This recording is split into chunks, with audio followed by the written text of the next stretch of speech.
시청자 여러분 안녕하십니까? 2018 남북 정상회담 YTN 특별 대담 진행을 맡은 통일외교 전문기자 왕선택입니다. 이번 남북 정상회담을 계기로 국내외 한국인들은 물론 전 세계인들도 한반도, 그중에서도 판문점에 이목을 집중시켰습니다. 11년 만에 만난 남북 정상은 완전한 비핵화, 핵 없는 한반도를 실현하자는 내용의 판문점 선언문을 발표했습니다.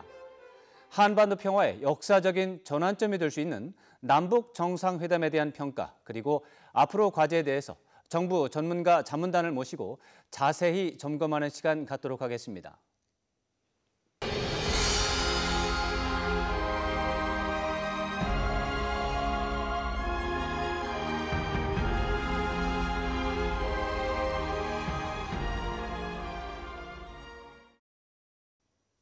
지금 스튜디오에 국회 외교통일위원회 심재권 위원장, 문성묵 한국국가전략연구원 통일전략센터장, 그리고 이물출 경남대 극동문제연구소 교수 나와 계십니다. 안녕하십니까? 네, 안녕하십니까? 네, 남북 두 정상의 만남은 시작부터 파격이었습니다. 북한 최고 지도자가 분단 이후 처음으로 남한 땅을 밟았고 문재인 대통령도 김정은 위원장의 깜짝 제안으로 북한 땅을 밟기도 했는데요. 세 분께서는 남북 정상회담 정부 자문단으로 활동하셔서 더욱 감회가 남달랐을 것 같습니다. 이번 정상회담 어떻게 보셨는지 궁금합니다. 심재건 위원장님부터 차례로 말씀해 주시면 감사하겠습니다. 네, 예, 정말 감동스러운 그런 여러 장면들이 있었습니다. 분단 73년 만에 정전 58년 만에 남북 지도자가 함께 만나서 군사 분계선 위에 소나무를 함께 심었습니다. 그 심는 표지석이 평화와 번영을 심다였습니다. 정말 새롭게 우리 한반도에 새 시대가 열린다고 생각합니다. 네, 문성묵 센터장님 어떻게 보셨습니까? 예, 저는 어제 양 정상이 만나신 판문점 공동경비구역 군사분계선 그 지점을 수없이 오가면서 남과 북을 오가면서 군사회담을 했습니다. 당시만 해도 군사적 긴장 완화, 신뢰 구축을 위한 나름대로 노력을 한다고 했지만 사실 남북 관계가 꼬일 대로 꼬였었거든요. 그런데 이번에 남북 정상회담이 그 군사분계선에서 만났고 또 남과 북을 한 발짝씩 오고 가고 하는 그런 장면이 있었고요. 뭐 여러 장면들 다 하나하나가 다 감동적이었지만 특히 어제 주목되는 부분은 도보다리를 거닐면서 군사분계선 표지 앞에 앉아서 오랜 시간 동안 아무도 들을 수 없는 그런 이야기를 단둘이 나누고 소통을 하고 의지를 확인하는 아마 그런 장면, 이건 우리 국민들뿐만이 아니라 전 세계인들에게 아마 감동을 주고도 남았을 것 같습니다. 네, 임 교수님은 어떻게 보셨습니까? 사실 이번 정상회담의 이제 목표가 그 평화 새로운 시작이었습니다. 근데 막상 나온 그 정상선언 내용을 보면 평화의 새로운 시작뿐만 아니라 번영과 통일과 관련해서도 실질적인 시작을 할 수 있겠구나, 뭐 그런 평가를 그런 느낌을 저는 강하게 받았습니다. 남북 공동선언문이 채택이 됐고 사상 처음으로 남북 정상의 공동 발표도 이루어졌습니다. 매우 색다른 장면이었는데요. 심 위원장님, 어떤 의미를 부여할 수 있을까요? 예, 우선 뭐 그 서방 세계에서는 그렇게 양 지도자가 함께 나와서 인사하는 게 발표하는 게 뭐 상례적인 거 아니겠습니까? 그렇지만 남과 북 사이에서는 그런 일이 한 번도 없었기 때문에 저는 무엇보다도 그 보는 분들에게 더 큰 신뢰를 주었다고 생각합니다. 그런가 하면은 북한도 정상적인 그런 그 하나의 국가구나 이런 느낌도 줬고, 또 남과 북의 입장을 생각하자면 서로에 대한 좀 더 어떤 정중한 예의를 갖추는 그런 효과도 있었다고 생각합니다. 저는 회담 당일에 임진각 임시 스튜디오 또 일산 킨텍스에 있는 프레스센터에서 취재와 보도를 했습니다만 남북의 군사적 긴장 완화 부분은 남과 북이 또 결정할 수 있는 부분이라는 점에서 구체적인 성과가 나올 수 있는 부분으로서 주목을 받았습니다. 실제로 국방장관 회담을 비롯한 군사회담을 자주 열기로 합의를 했는데요. 문성묵 센터장님, 남과 북의 군사회담 앞으로 어떻게 전개될 것으로 예상하십니까? 예, 이번 정상선언, 판문점 선언이라고 그러죠. 이제 3개조 13개 항의 합의가 나왔습니다. 그중에 두 번째 조가 바로 군사적 긴장 완화와 관련된 그렇죠. 내용이거든요. 이제 국방장관 회담을 자주 열기로 했고 이제 그 첫 번째 조치로서 5월 중에 장성급 군사회담을 열기로 했습니다. 그동안 남북 군사 실무회담이 한 40회, 장성급 군사회담이 7번 열렸습니다. 2004년부터 2008년까지. 그리고 국방장관 회담이 2번 열렸거든요. 그래서 이제 앞으로 이 합의 선언문이 나온 만큼 이 선언문에 있는 군사적 긴장 완화, 충돌 방지 또 양 정상이 선언을 했어요. 앞으로 전쟁은 없다. 그래서 그 전쟁이 없는 환경을 만들기 위해서는 실질적인 평화 상태, 또 충돌을 방지할 수 있는 제도적 장치가 만들어져야 되거든요. 그렇죠. 그거는 이번에 열리는 장성급 군사회담은 아마 제가 볼 때는 당면한 문제들 아마 주로 논의하게 될 것이고요. 그거보다 좀 높은 차원의 문제들은 국방장관 회담을 열어서 거기서 합의하고 거기서 합의한 내용들에 대한 후속 조치들은 또 장성급 회담이나 그 이하 실무회담을 통해서 계속 논의가 될 겁니다. 그렇다면 과거에 2000년 이후 2007년까지 열렸던 군사 실무회담이 활성화될 것으로 예상이 됩니다. 그것과 관련해서 좀 여쭤보고 싶은 것이 이번에 이제 공동선언문 내용 중에 비무장지대를 평화지대화한다라는 문구가 들어갔어요. 대체적으로 생각하면 이제 중화기가 지금 들어 있다고 우리가 다 알고 있는 것이고 또 북쪽이나 남쪽이나 또 소초들이 다 있잖아요. 이런 것들을 이제 남쪽과 북쪽으로 이제 철수시키는 문제를 우리가 생각을 해볼 수가 있겠는데 네. 이런 것들에 대한 구체적인 협의 언제쯤 시작이 될 수 있을까요? 아마 그런 협의는 국방장관 회담이 아마 열려야 될 거라고 생각이 됩니다. 그러니까 장성급 군사회담에서 그 큰 틀을 합의하기는 좀 어렵다고 보고요. 실제 군사적 긴장 완화나 실내 구축 조항은 2조와 3조로 좀 나눠져 있어요.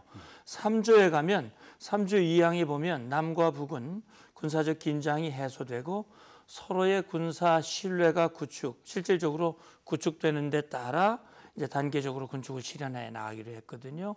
그러니까 이제 당장 할 수 있는 일, 또 단계적으로 할 수 있는 일 이런 것들을 나누어서 이제 하게 될 텐데 말씀하신 대로 비무장지대를 실질적 평화 상태, 평화지대로 만드는 일들 그런 것들은 아마 국방장관회담이 열리고 거기에서 큰 원칙과 틀을 합의하면 거기에 대한 실천적인 조치들을 아마 협의해 나갈 겁니다. 네. 이번 합의 내용 중에는 이제 남북 공동 연락사무소 설치도 이제 합의가 됐고 이산가족 상봉 행사 등 민간 교류 사업도 합의에 포함이 됐습니다. 이건 임 교수님께 좀 여쭤보고 싶은데요. 남북 관계 개선 문제 예상보다 많이 포함된 게 아닌가 이런 이제 평가가 있습니다. 어떻게 생각하십니까? 사실 남북 관계 개선과 관련해서는 뭐 획기적이다 이렇게 저는 평가를 하고 싶습니다. 모두 6개 항이 이제 합의가 되었는데 각 항목마다 사실은 많은 어떤 사업 내용을 포함하고 있고 또 실제로 이제 남북 간의 그 신뢰를 어떤 구축하는 데 있어서 상당히 기여할 수 있는 내용들로 구성이 되어 있는 것 같습니다. 많은 분들이 알고 계시겠지만 사실 이제 남북 교류 협력은 국제사회 대북 제재에 이제 강한 영향을 받고 있기 때문에 단기적으로 이 모든 사업을 추진하기에는 어려울 것 같습니다. 이제 그럼에도 불구하고 남북한이 상당히 저는 지혜롭게 합의를 했다고 보여지는 것이 우선 초기 단계에서는 이제 인도 지원 사업들 그리고 특히 또 가장 인도적인 성격을 갖는 이산가족 상봉 행사 이런 부분들은 이제 국제사회 제재와 무관하게 할 수 있을 것 같고요. 그리고 또 두 번째는 이제 올 7월 달이죠. 인도네시아 자카르타에서 아시안 게임이 열리는데 이 아시안 게임의 이제 공동 입장 문제부터 시작해서 공동 아마 팀이 구성이 될 것으로 제가 예상이 됩니다. 이 부분은 이제 이전부터 북한하고 긴밀히 협의를 해왔던 부분이니까 이 부분도 이제 국제사회가 양해할 수 있는 그런 부분이라 생각되고요. 그리고 또 사회문화교류 사업들도 할 수 있을 것 같고 결국은 이제 경협 사업들인데 이 경협 사업은 결국 북미 대화에서의 어떤 성과, 이 성과를 토대로 유엔 안보리라든지 미국 정부의 독자적인 대북 제재 이런 부분들이 이제 단계적으로 완화되면서 본격적으로 추진되지 않을까 예상할 수 있을 것 같습니다. 이 사회문화 교류와 관련해서 또 경영학과 관련해서 이산가족 상봉 문제가 포함된 것이 어떻게 보면 기술적으로 보면 제가 볼 땐 약간 좀 북한 쪽에서 전향적인 태도를 취한 게 아닌가 생각이 좀 듭니다. 왜냐하면 북한이 지금까지 가지고 있는 태도는 이제 2년 전쯤에 중국에서 일하던 식당에서 일하던 그 종업원들이 어떤 남쪽의 공작에서 건너왔기 때문에 이런 것들을 선결적으로 처리하지 않으면 이산가족 상봉에 대한 협의는 없다라고 하는 것이 사실 우리가 알고 있는 북한의 입장인데 그런 것에 대한 부분이 없이 이산가족 상봉에 대해서 합의가 됐어요. 이런 것에 대해서 어떻게 보십니까? 북한이 전향적인 태도를 보였다고 보십니까? 아니면은 이게 이제 8월이기 때문에 그 안에 지금 말한 이 어떤 문제를 해결하라라고 하는 그런 메시지로 볼 수 있을까요? 사실 1월 9일 그 남북국 고위급 접촉이 처음 열렸을 때 우리 정부가 우선적으로 이제 이산가족 상봉 문제를 제기했고 북한도 그때 이제 과거의 자기들 주장도 얘기를 하면서 사실 이게 이제 남북 관계가 이제 그러니까 남북 간의 신뢰의 문제다. 사실 이제 자기들도 남북 관계 개선 관련해서 가장 중요하고 가장 중요한 초기 단계 조치가 결국 이산가족 상봉 문제를 해결하는 거라는 인식은 북한 쪽에서도 상당히 갖고 있었다고 하는 거거든요. 그렇지만 자기들도 내부 정치가 있다. 자신들도 이제 내부적인 여론이 있기 때문에 기존의 주장을 바로 내려놓을 수는 없지만 남북 관계가 이제 신뢰가 쌓이고 발전함에 따라서 이 부분도 이제 양보할 수 있다는 그런 부분을 이미 시사를 했습니다. 근데 이제 이산가족 상봉 문제는 현실적으로 북한이 북한 내에 있는 이산가족을 이제 찾아내고 또 그분들을 이제 우리 남쪽 가족하고 상봉하는 것 관련해서 여러 가지 사전 준비들이 많이 이제 필요한 그런 상황입니다. 그래서 그렇죠. 사실 이산가족 상봉 관련해서 가장 바람직한 것은 정례화입니다. 그죠? 보다 많은 이산가족 분들이 좀 짧은 시간 안에 한꺼번에 만들 수 있는 시스템을 만들어야 되는데 이번에 그 부분이 합의가 못 되었습니다. 이 부분은 북한이 의지가 없고 진정성이 없어서가 아니라 북한 내부적으로 해결해야 될 그런 행정적인 문제, 뭐 이런 여러 가지 문제가 있다고 합니다. 그 부분을 저희들이 이해를 하고 우선은 8월 달에 이제 8월 15일 광복절에 우선 1차 상봉을 하고 점진적으로 보다 많은 분들이 상봉할 수 있는 하여튼 기회를 만들겠다. 근데 그렇게 이제 남북 간에 교감을 하고 있는 걸로 저는 알고 있습니다. 그래서 이 부분은 앞으로 잘 해결될 것으로 예상해도 될 것 같습니다. 알겠습니다. 자, 남과 북의 사회 경제 협력 문제와 관련해서 시민단체들은 민간 교류 협력을 정치 문제와 얽혀서 중단되거나 폐기되지 않도록 분리하는 이제 정경 분리가 중요하다는 의견을 내는 경우가 많습니다. 심 위원장님, 이런 부분에 대해서 어떻게 생각하시는지요? 저는 원칙적으로 옳은 이야기라고 생각합니다. 이번에 우리 4.27 정상회담에 앞서서 문재인 대통령께서 이제 남북 관계도 어떤 불가역적으로 만들 수 있는 그런 제도화가 필요하다. 국회 비준이라든가 이런 말씀도 하셨지 않습니까? 바로 이제 그런 어떤 그 민간 교류도 그것이 보다 더 어떤 제도적 뒷받침을 받으면서 그러면서 진행될 수 있어야 하고 또 그런 과정에서 우리가 그 새로운 남북관계의 발전도 이루어 갈 수 있다고 생각합니다. 뭐 그 문제와 관련해서 네. 이번 이제 남북 정상의 이제 공동 선언문이 있고 이것을 국회의 비준이라든가 아니면 국회 지지를 받아내는 절차가 필요하다. 이런 이제 논의가 있고요. 이 부분에 대해서 이제 외교통일 위원장으로서 네. 어떻게 생각하십니까? 저는 당연히 국회 비준 동의를 받아야 한다고 생각합니다.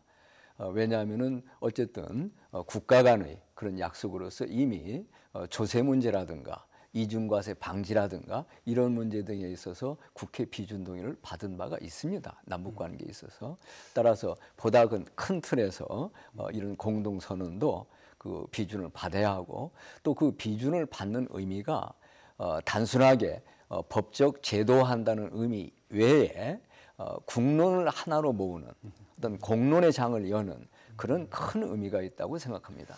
국회 논의 과정에서 좀 더 많은 그런 우리가 의견들을 접할 수 있고 또 네. 다양한 어떤 그런 그 내용들 위해서 네. 새롭게 그 문제에 접근해 갈 때 보다 더 나은 국론 하나로 모아지는 그런 계기도 마련할 수 있다고 생각합니다. 근데 과거 2000년이나 2007년에 정상들의 그 합의 문건은 이제 비준 과정이 없었단 말이죠. 네. 근데 지금 상황에서 이제 그런 것을 시도를 할 때 야당이 또 협조를 해주느냐 안 해주느냐가 또 현실적인 문제가 있을 수 있을 것 같아요. 야당의 그 4.27 정상회담 공동선언문을 비준하는 이런 절차에 협력을 할지 이 부분에 대해서 어떻게 전망하십니까?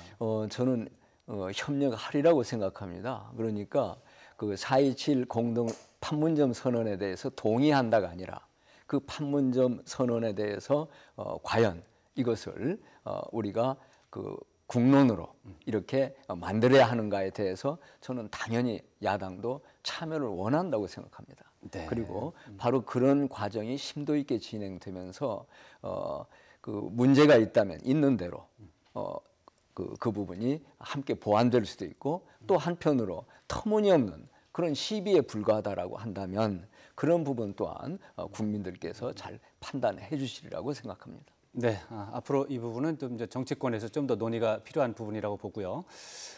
이번 정상회담에서 전 세계적으로 가장 큰 관심사는 역시 남과 북의 두 정상이 한반도 비핵화 문제를 얼마나 구체적으로 논의하고 또 발표할 것인지였습니다. 공동선언문에 핵 없는 한반도, 완전한 비핵화가 명문화된 것만으로도 큰 의미가 있다 하는 그런 평가가 있는 게 사실이고요. 그렇지만 한편에서 구체적인 방안이 명시되지 않았다 이런 또 아쉬움, 비판도 있습니다. 세 분께서 이 부분에 대해서 어떻게 생각하시는지 좀 궁금한데요. 이물줄 교수님부터 차례로 좀 말씀을 좀 부탁드리겠습니다. 이 비핵화 부분은 사실 이제 남북 정상이 합의할 수 있는 부분하고 또 앞으로 한 달 이내에 이제 개최될 북미 정상 간에 합의하고 논의하고 합의될 내용이 분리해서 저는 봐야 될 것 같습니다. 저는 이번 그 합의가 상당히 의미가 있다고 보는 것이 완전한 비핵화와 관련해서 남북 간 정상이 합의했다는 거. 이 완전한 비핵화를 위해서 남북한이 공조도 하지만 국제사회와도 공조하겠다는 것을 명시한 부분. 이 국제사회가 핵심이 이제 미국과의 관계이겠죠. 그리고 지금 어떻든 이 북미 정상회담을 앞두고 남북한이 비핵화 관련해서 할 수 있는 특히 우리 정부가 할 수 있는 역할이 매우 제한되어 있기 때문에 이 정도 내용으로도 이 최상의 내용이 아닌가 이렇게 이제 보여지는 거고요. 중요한 부분은 이번 남북 정상회담은 북미 정상회담이 성공적으로 만들어지는 것 관련해서 길잡이 역할만 하겠다는 그런 어떤 규정이 되어 있기 때문에 이 정도 내용으로 이제 충분했다고 저는 보고요. 그런데 실제로 남북한 정상 간에는 비핵화 관련된 보다 구체적인 논의가 전개되었을 거다. 저는 그렇게 추정을 합니다. 왜냐하면 그 부분이 어느 정도 남북 간에 공조가 안 되면 미국과의 협력도 저는 쉽지 않을 걸로 그렇게 보거든요. 그래서 우리가 주목할 부분이 남북 정상회담을 앞두고 정의용 청와대 국가안보실장이 워싱턴을 방문해서 트럼프 대통령의 국가안보 보좌관인 존 볼턴 그분하고 만나서 정상회담 관련된 사전 조율을 했고 그 사전 조율의 핵심 내용이 저는 비핵화 부분이라고 봅니다. 그래서 이 비핵화 관련해서 비핵화가 온전하게 진행되는 게 가장 중요한 게 결국은 이제 남북 관계, 북미 관계, 한미 관계 이 삼각 체제가 원만하게 돌아가야 되는데 그런 부분이 이번에 합의를 통해서 보다 잘 작동될 가능성이 있다. 그렇게 저는 전망을 하고 있습니다. 사실 지금 임 교수님께서는 이 정도면 충분하다라는 말씀을 하셨는데 우리 국민들 중에 이거 충분하다라고 생각하는 분, 충분하지 않다고 생각하는 분들도 맞습니다. 아마 적지 않을 거라고 봅니다. 저도 그 중에 한 사람입니다. 그러니까 실제 이번 정상회담을 하면서 우리 정부가 내세운 것은 북한의 비핵화가 가장 중요한 문제다.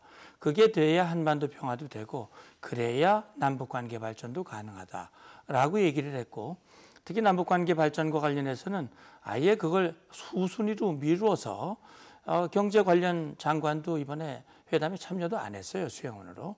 그랬는데 결과를 딱 보니까 13개 항 중에 사실 6개 항이 남북관계 교류 경협과 관련된 문제고 이 핵 문제와 관련해서는 말미에 그냥 구색을 맞추는 정도로 들어가 있다 이거죠. 문안 내용도 자세히 보면 완전한 비핵화, 핵 없는 한반도라고 하는 표현이 들어가 있기는 하지만 주체, 다시 말하면 남과 북은 확인하였다. 남과 북은 각자 자기의 책임과 역할을 다하기로 하였다. 북한이 비핵화를 해야 되는데 그런 북한의 명확한 책임과 행동과 그런 조치들은 안 담겨 있다. 선언적인 내용만 담겨져 있다 이거죠. 자, 그러면 이번 정상회담이 앞으로 북미 정상회담의 길잡이의 역할을 하겠다고 그랬는데 글쎄 모르겠습니다. 말씀대로 볼턴 이 보좌관을 만나서 아니다. 여기에는 뭐 북한의 입장을 생각해서 요 정도밖에 들어갈 수 없지만 그러나 실제로는 확실한 의지가 있다라고 전달을 했고 또 대통령께서 도보교를 거르시면서 김정은 위원장이 그런 확실한 의지를 담보를 받아내셨다면 뭐 모르겠습니다. 그래서 결국은 이제 비핵화, 북한의 핵미사일의 완전한 폐기 여부는 북미 정상회담으로 이제 과제가 갔습니다. 사실 북한 핵미사일은 우리의 위협이거든요. 우리의 문제입니다. 우리의 문제를 우리 민족끼리 하자고 얘기하면서 이걸 남북 당사자 회담에서 이걸 분명히 넣지 못할 이유가 뭐가 있습니까? 그런데 못 넣었다 이거죠. 그럼 북한 내부 이해한다 이거죠. 자, 그렇다면 이제 북미 정상회담에서 이 문제에 대해서 북한 핵미사일을 CVID 방식으로 완전하고 검증 가능하고 돌이킬 수 없는 폐기 이것이 단기간에 이루어질 수 있느냐 없느냐 이것이 전 가장 중요한 문제라고 보고요. 이것이 만약에 안 된다면 어제 합의한 이 선언에 상당한 영향을 미치게 될 것이다. 결국 미국으로서는 한국의 말을 믿고 정상회담 했는데 결과적으로 이게 무언가 북한 비핵화 의지가 없는 거 아닌가. 결국 그렇게 되면 여러 가지 상황이 꼬일 수도 있다라고 하는 부분들 그런 부분들을 우려하는 국민의 목소리도 적지 않다는 것을 아마 우리 정부도 좀 봐야 될 것 같습니다. 알겠습니다.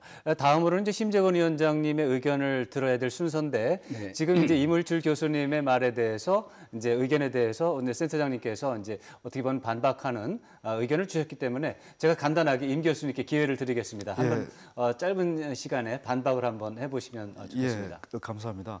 이게 구색에 지나지 않다는 표현은 좀 약간 과한 표현인 것 같고요. 지금 제가 알기로는 이제 한미 간의 이 비핵화 문제 관련해서 저는 상당히 잘 공조가 이루어지고 있는데 많은 국내 분들이 우려하는 완전한 비핵화를 향한 공조가 이루어지고 있다고 봅니다. 대표적인 것이 우리가 보통 북한의 비핵화 원칙이 CVID라고 그러지 않습니까? 완전하고 검증 가능하고 불가역적인 되돌릴 수 없는 비핵화라는 원칙인데 지금 이제 미국이 내세우는 비핵화 원칙은 조금 달라졌습니다. CVID라고 합니다. 중간에 I 하나가 더 들어갔는데 이 I가 인스턴트리 즉각적으로 신속하게 즉각적으로 비핵화를 하겠다는 방침으로 지금 바뀌어 있습니다. 우리 정부가 동의를 했습니다. 그리고 그 내용을 이번 정상회담 때 저는 논의가 되었을 걸로 봅니다. 완전한 비핵화를 위해서 신속하게 각자가 움직이겠다. 그거는 합의했습니다. 문제는 이제 이런 신속한 비핵화를 위한 조건의 문제입니다. 그게 이제 북한이 내세우고 있는 체제 안전 보장과 관련된 그런 부분인데 우리가 그 세부적인 미국이 이제 체제 안전 보장을 해줘야 되기 때문에 그래서 이 비핵화 문제는 북미 간의 핵심 논의 사항이다, 중점 논의 과제다 이렇게 우리가 규정을 하는 거지. 핵과 미사일 문제는 우리와가 무관하다 이런 생각은 할 수가 없죠. 당연히 우리가 직접적인 문제고 또 이번 판문점 선언을 관통하는 핵심이 이 우리 지금 지금 직면하고 있는 이 한반도 관련된 모든 현안들을 우리끼리 해결하자. 이 남한테 의존하지 말고 우리끼리 자주 만나서 협의하고 논의하고 해서 문제를 해결하자. 그런 정신은 이 판문점 정상선언을 관통하고 있는 정신입니다. 그래서 그런 전제를 이해하시고 이게 보면 이번에는 그래도 기대해도 된다. 영무자 저는 그렇게 봅니다. 네, 이 정도면 뭐 두 분의 말씀 어느 정도 이제 정리가 된 것 같고요. 네, 이제 위원장님, 저 완전한 비핵화라는 부분에 대해서 논란이 있고 이제 위원장님의 의견은 어떠신지 좀 말씀해 주십시오. 저는 이번 판문점 선언에서 완벽한 비핵화를 두 정상이 천명했다는 것은 대단히 중요한 의미가 있다고 생각합니다. 실제 우리가 한번 생각해 보죠. 지난 연말까지의 상황이 어땠는지. 북한은 헌법에 핵무장을 명기했습니다. 그런가 하면은 핵경제 병진 노선을 취해왔습니다. 그동안에 남북 간에 또는 북미 간에 가장 핵심적 사유가 있었다면 북한 핵 문제였습니다. 그런데 이것을 북한 김정은 위원장이 비핵화 의지를 밝힌 겁니다. 지금 일어나는 여러 그 일련의 상황들, 남북 정상회담, 그에 앞선 북미 아니 북중 정상회담, 정상회담. 또 곧 이어질 북미 정상회담 모두가 바로 그 실마리에서 시작하고 있습니다. 그렇습니다. 그렇기 때문에 저는 북한이 비핵화 의지를 표명했다는 그 의미는 대단히 크다고 보고, 그것을 더더욱이 남북 정상의 공동선언에서 명문화했다는 건 굉장한 의미가 있다고 생각합니다.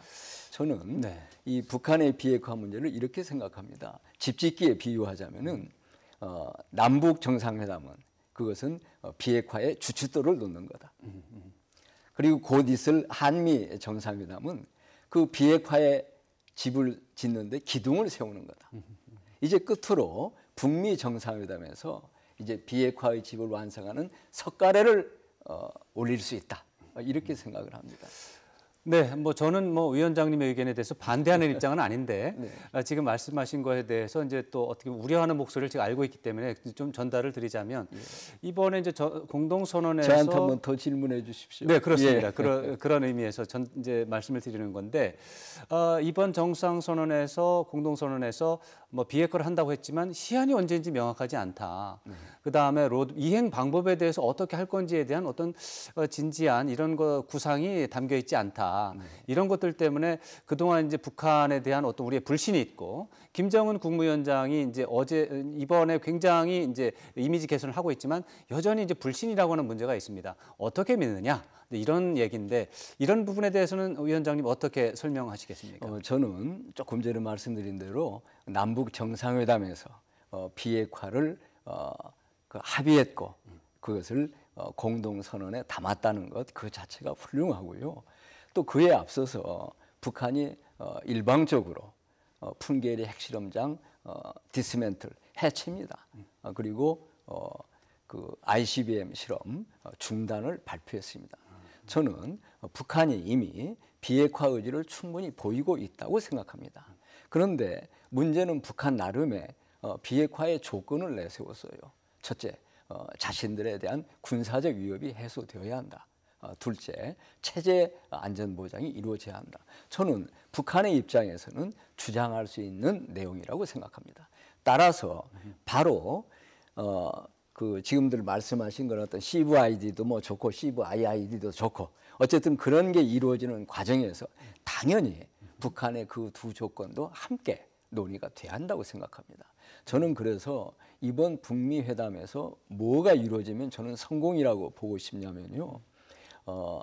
그 구체적인 어떤 단계적 로드맵까지 안 가도 좋다고 생각합니다. 바로 미국이 생각하는 CVIID와 그리고 북한이 이야기하는 그런 두 조건과가 그 큰 틀에서 함께 논의되고 해결하자라고 포괄적 합의만 이룰 수 있다면 그것으로 큰 성공이라고 생각합니다. 말씀 들어보니까 임 교수님과 이제 심 위원장님께서는 이제 굉장히 높은 평가를 하셨고 문성무 센터장님 혼자서 이제 우려의 목소리가 있었는데 아무래도 목소리 내는 시간이 좀 짧았습니다. 한 1분 정도 드리겠습니다. 네. 센터장님 하시고 싶은 말씀 아니 추가로 그러니까 하십시오. 저는 뭐 제 의견이라기보다는 우리 위원장님께서 국회 비준 말씀도 하셨고 또 이 국민의 논의를 하나로 묶는 것이 중요하다고 말씀하셨기 때문에 역시 이제 우리 방송도 우리 국민의 이 목소리 저 목소리들을 함께 경청하면서 이제 하나로 묶어 나가야 되고, 그동안 남북 간에 많은 합의가 됐지만 그것이 정부가 바뀌면서 잘 이해가 안 된 그런 전례들이 있거든요. 그건 뭐냐면 국민적인 합의가 제대로 안 됐고 국민의 지지와 뒷받침이 부족했기 때문에 그렇습니다. 이번 이 합의도 국회에서 동의를 받고 비준을 받고 국민의 지지를 받으려면 국민들에게 왜 이런 합의가 나올 수밖에 없었는지에 대한 설득력 있고 근거 있는 그런 설명이 필요한 거거든요. 핵 문제에 대해서는 이렇게 두루뭉술하게 구체적이지 않은 모호적이고 원론적인 합의가 들어갔으면서도 북한에 줄 수 있는 것들은 날짜도 받고 구체적인 행동도 받고 합의도 받고 많은 내용을 약속을 했다. 자, 그러면 이것이 만약에 핵 문제와 관련해서 제대로 이행이 안 된다면 이 앞에 것들에 대한 약속은 우리가 어떻게 할 것인가, 이런 의문도 있는 거거든요. 여기에 대해서 청와대와 정부는 국민들이 모두가 납득할 수 있는 그런 확실한 내용을 알려주어야 한다. 그래야 확실한 지지를 받을 수 있다. 저는 잘 되기를 바라는 입장이고 이 합의가 성공하기를 바라는 마음입니다. 네. 네, 이 정도만 되면은 이제 정리가 될 거로 생각했는데 위원장님께서 지금 손을 드셨습니다. 네. 30초 드릴 테니까 간단하게 마무리하고 다음 주제로 넘어가도록 저는 하겠습니다. 이번 판문점 선언에서 남북이 합의한 것이 우리가 북한에게 뭘 일방적으로 베푼다든가 그런 거 추호도 아니라고 생각합니다. 그야말로 평화와 번영을 함께 심어가는 겁니다. 그렇기 때문에 저는 그 비핵화가 영향을 줄 수 있는 이런 문제들을 정말 이루고 싶어도 못하죠. 그러나 비핵화는 비핵화대로 추진하면서 또 한편으로 우리끼리 할 수 있는 그런 평화와 번영의 작업도 함께 해야 한다고 생각합니다. 네. 그래서 비핵화 부분에 대한 평가를 이 정도로 정리를 하고 넘어가고요. 이건 관련된 내용입니다. 이거는 이제 센터장님께서 이제 가장 잘 아시는 부분이라서 질문을 좀 드리고 싶은데요. 과거에도 비핵화에 대해서 우리 이제 여러 차례 이제 합의가 있었습니다. 뭐 남북 비핵화 공동선언 1992년도 있었고 또 2005년도 9.19 공동성명도 있었고 이번 남북 정상회담에서 이제 완전한 비핵화라는 용어가 들어서 진일보하는 부분도 있는데 센터장님께서 생각하실 때 이런 사례들과 비교해서 이번의 특징 뭐 찬반 토론을 했으니까 특징에 대해서 기술적으로 좀 설명을 좀 부탁드리겠습니다. 예, 그러니까 그동안 북한이 핵 문제는 남북 간에 논의할 사안이 아니다라고 하는 완고한 입장을 보였단 말이죠. 그런 북한이 남북 정상선언에 어쨌든 모호하고 추상적이고 원론적이지만 이 비핵화라고 하는 표현을 담았다고 하는 것은 이 의미가 있다고 봅니다. 과거의 입장과는 진일보한 것이죠. 그리고 비핵화에 대해서는 북한이 그동안 우리의 비핵화를 바라는 것은 태평양에 물이 마르는 것을 바라는 것과 같다. 비핵화는 아예 꿈도 꾸지 마라 라고 했던 북한이 그래도 여기 문장에 비핵화라고 하는 표현을 넣었다는 것, 이것만 해도 상당히 의미가 있는 것이죠. 그리고 아직은 말로만 한 것이지만 뭐 실험을 더 안 하고 발사도 더 안 하고 폐기를 하겠다. 폐기했는지 안 했는지는 아직 검증도 안 됐고 실제 그런 움직임이 보이지 않고 있습니다. 다 말로 한 겁니다. 그렇기 때문에 그동안 북한이 말을 하고 지키지 않은 일은 너무나 많고요. 합의하고도 지키지 않은 일은 그건 더 많지요.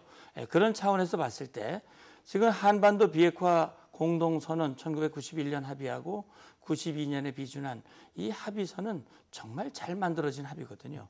핵무기를 개발도 안 하고 저장도 안 하고 뭐 일체 핵무기는 하지 않겠다고 아주 구체적인 실천 방안이 들어가 있고요. 남과 북이 핵통제 공동위원회를 만들어서 서로 상호 사찰을 하기로 합의를 했습니다. 사찰 규정을 협의하는 과정에서 북한이 거부하면서 결국은 이 공동선언이 깨지게 된 거거든요. 그런 차원에서 봤을 때 저는 아쉬움이 있습니다. 그동안의 합의를 잘 존중한다고 이 1조 1항에 나와 있어요. 그 이미 채택된 남북 선언과 합의를 철저히 이행함으로써 그렇죠. 그렇다면 여기에도 91년에 합의한 한반도 비핵화 공동선언을 성실히 이행하며 라고 하는 표현이 하나라도 들어갔다면 아마 우리 정부가 국민들을 설득하는데 큰 힘이 됐을 겁니다. 그래서 이런 부분이 그러니까 9.19 공동성명에도 북한의 핵무기와 핵 프로그램을 완전히 폐기하는 비핵화 그런 것들이 명문화되어 있는데 여기에는 이제 그런 것이 없다. 자, 그렇다면 그것은 북미 간에 합의할 사항이다라고 이제 이렇게 얘기를 한다면 이제 우리의 관심은 북미 간 협상에서 과연 그런 구체적인 합의가 뭐 위원장님께서는 그냥 포괄적으로만 돼도 된다 이렇게 말씀을 하셨는데 저는 그것만 가지고 담보가 될 수 있는지 여부는 좀 봐야 되겠다 이런 의견입니다. 네, 지금 자연스럽게 이제 남북 정상회담에서 또 북미 정상회담으로 이야기가 넘어가고 있습니다. 자연스럽게 세계의 시선은 5월 말이나 6월 초순 또는 6월 중순에 열릴 수도 있는 북미 정상회담으로 쏠릴 것으로 보입니다. 앞서서 도널드 트럼프 미국 대통령 북한을 향한 대화의 문을 열어놓으면서도 비핵화는 핵무기를 완전히 없애는 것이라면서 북한의 행보에 따라서 또 강경 모드로 돌아설 수 있는 가능성을 언급했는데요. 이건 심재권 위원장님께 여쭤보겠습니다. 이번 판문점 선언 이후에 남북 정상의 선언이 북미 정상회담 성공에 도움이 될 것이다 이렇게 보시나요? 아니면은 좀 부족하다 이렇게 보시나요? 도움이 된다고 확신합니다.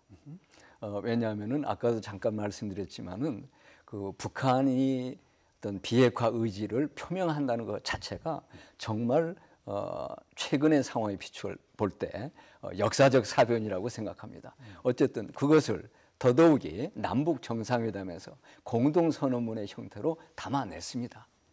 그렇기 때문에 저는 이제 북한이 필요로 하는 그런 비핵화의 조건들과 그 다음에 미국이 필요로 하는 그런 불가역적인 완벽한 비핵화와 모든 핵무기를 없애는 그 두 의견을 잘 접점을 만들어내는 게 필요하다고 생각합니다. 그리고 그 접점을 만드는 데 있어서 그동안에도 해왔듯이 우리 정부의 역할이 아주 지대하다고 생각합니다. 이번에 완벽한 비핵화를 선언했기 때문에 여기에 근거해가지고 이제 새롭게 그 비핵화의 기둥을 세우는 그런 구체적인 논의가 이루어지기를 바라고 우리 대통령께 우리 정부가 그런 역할을 해주기를 기대합니다. 네. 이제 완전한 비핵화라는 이 개념 속에는 그 CBID라는 개념이 포함되어 있습니다. 그러니까 이번 그 정상선언의 내용에 완전한 비핵화라는 목표에 남북 정상이 합의를 했고 이 완전한 비핵화를 위해서 각기 자기의 책임과 역할을 다하기로 했다. 이렇게 지금 나와 있거든요. 그러면 이제 많은 분들이 그 비핵화를 언제까지 마무리할 거냐, 그리고 단계적으로 어떻게 할 거냐 이런 걸 이제 지금 궁금해하시잖아요. 그런 부분들을 북미 정상회담에서 중점 의제로 다뤄질 거다. 이렇게 우리가 예상을 지금 해야 되고 사실상 김정은 위원장도 완전한 비핵화를 빨리 마무리해야 됩니다. 이제 얼마 전에 당 중앙위원회 전원회의를 통해서 이제는 경제 핵개발 병진 노선을 이제는 포기하겠다고 선언을 했고 인민생활 향상을 위한 경제 개발에 집중하겠다. 또 그런 걸 새로운 전략적 노선으로 내세웠지 않습니까? 잘 아시겠지만 김정은 위원장이 그런 큰 대회를 열어서 그런 전략적 노선을 결정했으면 이걸 중간에 바꿀 수가 없는 겁니다. 일관성을 가지고 추진할 수밖에 없는 거거든요. 근데 경제 건설을 위해서는 결국 대북 제재 완화가 우선 하루속히 제재가 완화돼야 되고 그 완화를 위해서는 미국과의 관계 개선이 돼야 되고 미국과의 관계 개선을 위해서는 결국 비핵화 문제가 해결돼야 되는 그런 순환고리를 갖고 있는 거거든요. 그래서 우리가 이제 앞으로 좀 미진하게 생각하는 그런 부분들은 북미 정상회담을 통해서 어느 정도 많이 보완될 거다. 그렇게 이제 우리는 예상을 해야 될 것 같습니다. 지금 이제 완전한 비핵화에 모두 관심이 모아져 있는데 여기 보면 한반도, 핵 없는 한반도, 한반도 비핵화, 한반도 비핵화, 한반도라고 하는 말로 연결되어 있습니다. 이것은 북한이 선대유운이라고 말하는 조선반도의 비핵화를 연상하게 되거든요. 그래서 사실 핵은 북한에 있지 우리는 핵이 없지 않습니까? 그런 점에서 봤을 때는 북한의 비핵화거든요. 한반도의 비핵화라고 얘기하는 것은 해석과 논란의 여지가 있습니다. 그러니까 북한은 한반도의 비핵화라고 하는 각자의 책임과 역할이 들어갔다고 하는 것도 저는 한반도라고 하는 표현과 연관되어 있다고 생각이 됩니다. 북한의 비핵화는 북한이 하면 되는 거거든요. 그런 차원에서 봤을 때 앞으로 북미 간의 회담에서 과연 북한이 미국이 원하는 대로 순순히 이 핵미사일을 포기할 것인가, 아니면 조선반도의 비핵화라고 하는 선대 유운을 내세워서 결국 남쪽에 있는 주한미군과 한미연합연습, 그다음에 우리가 핵우산으로 제공받는, 확장 억제로 제공받는 그런 미군의 전략 자산의 전개, 이 모든 것들을 다 포함해서 중단할 것을 요구하는, 한반도에 미군의 그런 자산이 들어오지 못하도록 하는 그런 것까지 포함해서 요구할 것인가 하는 부분이 앞으로 북미 회담의 걸림돌일지 성공으로 될지 우리의 관심사 중에 하나라고 봅니다. 아주 중요한 점 지적해 주셨는데요. 심재권 위원장님 조금 전에 말씀하시려던 부분과 아울러 지금 센터장님께서 말씀하신 이 부분, 그러니까 북한이 말하는 비핵화라고 하는 것이 북한의 비핵화가 아니라 남북한 한반도 전체 비핵화이고, 그것은 결과적으로 주한미군의 문제, 또 확장 억제, 또 핵우산 이런 것까지 연관지어서 하는 거라서 좀 불안하다, 이렇게 보시는 분들도 있거든요. 그런 분들에 대해서 어떻게 말씀하실지도 말씀해 주시면 감사하겠습니다. 우선 그 지금 우리 센터장님 말씀하신 그거는 조금 이따 말씀드리고요. 제가 볼 때 이제 아까 그동안에 어떤 그 합의들이 실패해온 이런 이야기를 말씀하셨지 않습니까? 저는 그 핵 문제를 놓고 볼 때 이제 제네바 협정, 또 그다음에 2005년에 9.19 선언 이런 것 등이 중요한 어떤 그 포인트였다고 생각합니다. 그런데 그런 것이 실패하는 과정을 보면은 이 쌍방간의 상대에 대한 불신, 그 신뢰 결여 그게 결정적 역할을 하고 있습니다. 그러니까 제네바 협정 이 실패에 대해서도 이를테면 그 힐러리 클린턴 미 국무장관조차 미국 정부의 실수를 인정합니다. 그런가 하면 우리가 잘 아는 그 페리 프로세스의 페리 국방장관 똑같이 양측에 잘못이 있었다 이렇게 이야기를 합니다. 저는 그 잘못의 출발이 상호간에 정말 극도의 불신이 자리하고 있다고 생각합니다. 따라서 이제 앞으로 비핵화를 이루어가는 데 있어서 또 이번 판문점 선언을 성사시켜가는 데 있어서 제일 중요한 것은 상호간의 신뢰 구축이라고 생각합니다. 그런 점에서 저는 이번 우리 공동성명에 그 남북관계 발전에 대한 여러 이 아이템들이 나오지 않습니까? 네. 이런 부분들을 성실히 우리가 먼저 이행해 나가는 것이 바로 그런 신뢰 구축의 중요한 그런 한 출발점이 될 거다 이런 말씀 드리고요. 네네. 지금 조금 전에 말씀하신 그 점에 대해서는 저는 그 한반도 비핵화다 아니면 북한의 비핵화다 전혀 의미가 없다고 생각합니다. 한반도 비핵화라고 할 때는 당연히 북한의 비핵화가 전제되는 겁니다. 그 다음에 북한이 제기할 수 있는 소위 군사적 위협 해소의 측면에서 만약 우리 대한민국이 또는 미국이 취해야 될 바가 있다면 이건 역시 그 비핵화 논의 과정에서 함께 묶어질 수 있다고 생각합니다. 따라서 그게 북한의 비핵화로 이 표명이 되지 않고 한반도 비핵화로 됐기 때문에 불안정하다든가 이런 걱정은 안 해도 좋다고 생각합니다. 알겠습니다. 혹시 임 교수님 뭐 추가하실 말씀 있으십니까? 이 부분은 미국이 어떻게 판단하냐가 굉장히 중요합니다. 우리 한국 사회에 이제 좀 보수적인 생각을 가지신 분들이 과연 한반도 비핵화가 이게 뭐 실제로 북한의 비핵화인데 주한미군의 뭐 확장 억제력, 뭐 전략자산 배치 이거하고 연관되어 있는 거 아니냐 이렇게 우려를 하시는데 이거는 미국이 결정할 문제라고 봅니다.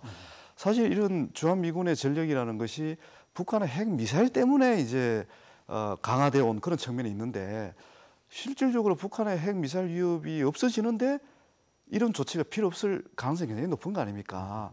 이 부분은 자연스럽게 해소될 부분이라 보는 거고 저는 이 부분에 한반도 비핵화라는 용어는 북한의 비핵화를 전제로 하는 것은 분명한 거고요.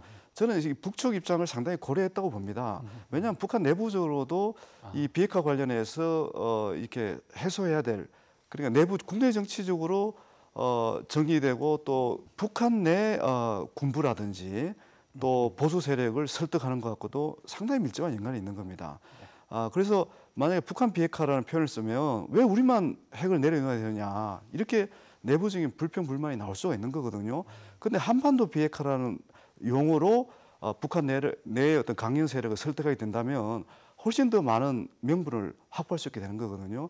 그래서 이 부분은 우리가 충분히 양보해야 되는 용어라고 보는 거고 절대 주한미군과 관련해서 주한미군이 철수한다든지 주한미군의 핵심 핵 전력이 그 핵 전력을 철수를 전제로 한다 이런 개념은 저는 아니라고 이해하고 있습니다. 이번에도 역시 의견이 이제 갈리고 이제 심위원장님과 임 교수님의 의견이 비슷하고 이제 센터장님이 약간 이제 다른 입장을 가지고 계신데 약간 추가로 나름대로의 의견을 좀 더 추가하실 부분이 있을 것 같습니다. 예, 평화라고 하는 것은 말로 지켜지는 게 아닙니다. 결국 강력한 억제력으로 이어지는 것이거든요. 지금 남북 간에 정상이 만나고 여러 가지 합의가 됐다 하더라도 지금 북한의 핵미사일 위협이 없어진 게 아닙니다. 그리고 말로 안 한다고 그랬지 언제 다시 할지 폐기한다고 했지만 할지 안 할지 현재는 정확히 알 수가 없습니다. 물론 그 근본은 불신이지요. 그래서 우리가 이렇게 회담을 하고 교류를 하고 소통을 하는 것은 우리 안보를 더욱 강화하기 위한 그런 목적인데 이렇게 합의한 것이 오히려 우리 안보를 흐트리고 한미 간의 확고한 대북 억제력을 약화시키는 그런 결과가 된다면 그건 상당히 많은 국민들이 우려할 수밖에 없는 거거든요. 말씀하신 대로 미국이 정할 입장이라고 그러지만 한미동맹은 미국이 일방적으로 결정할 일이 아닙니다. 한미가 확고하게 협의하고 이 공조, 100% 공조를 통해서 해야 하는 일이거든요.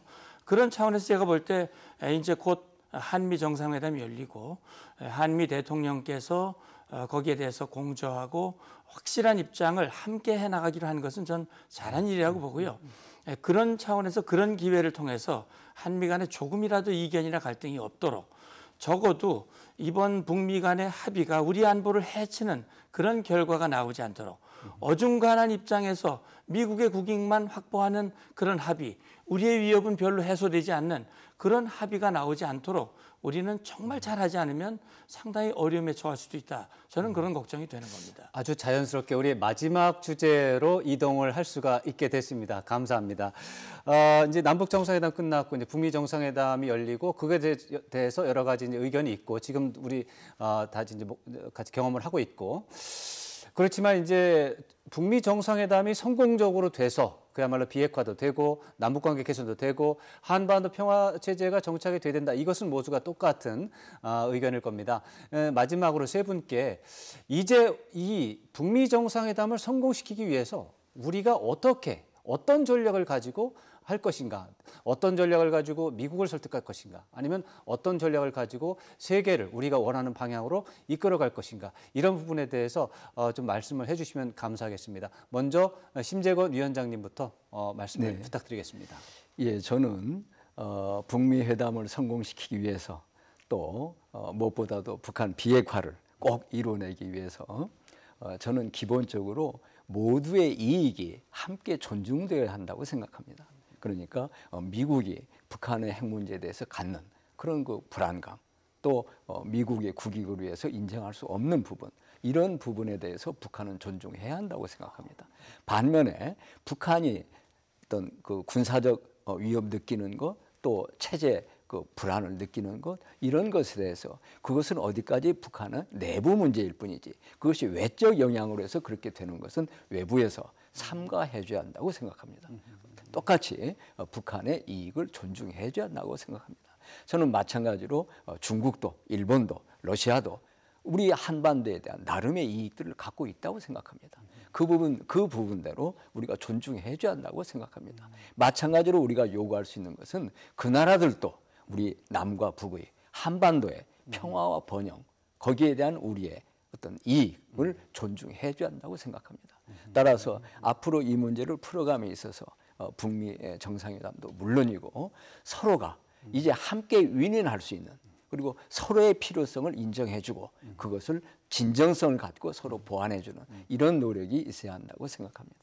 약간 추가적인 질문이 되겠지만 그 틀에 대해서는 이제 다 같이 동의를 하는 게 맞는데, 다만 미국이 그런 생각을 수용하고 또 실제로 미국이 그런 생각을 수용해서 북한과의 협상에서 그런 이해하는 태도를 보여줄지는 아직 미지수가 되겠는데, 저는 미국이 받아들이리라고 확신합니다. 그럴까요? 어떻게 미국이 그렇게 할까요? 저는 미국의 입장에서도 지금 현재 가장 미국의 국익에 보탬이 되는 것은 북한의 핵 위협을 완벽하게 제거하는 일이라고 생각합니다. 가장 큰 미국의 어떤 그 이익 중에 하나라고 생각합니다. 따라서 그런 부분을 평화롭게 해결할 수 있다면 미국이 그것을 마다할 리 없다고 생각합니다. 네, 알겠습니다. 자, 이제 문성복 센터장님, 미국의 지지와 협력을 얻기 위해서 우리 정부 어떻게 해야 할까요? 결국 미국의 지지와 협력은 미국과 한 목소리를 내는 거라고 생각합니다. 우리는 그런 얘기를 합니다. 우리가 중재자다, 또 뭐 중매자다라는 표현을 쓰는데, 뭐 중재, 촉진자 역할을 하는 건 뭐 물론 좋습니다.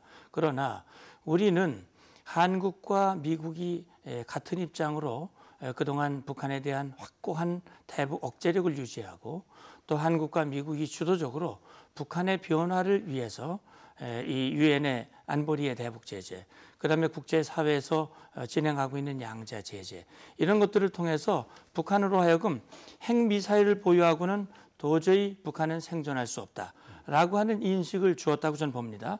그런 차원에서 김정은 위원장이 자, 핵미사일은 정권을 지켜주는 보검으로 생각했는데 보니까 이게 아니네.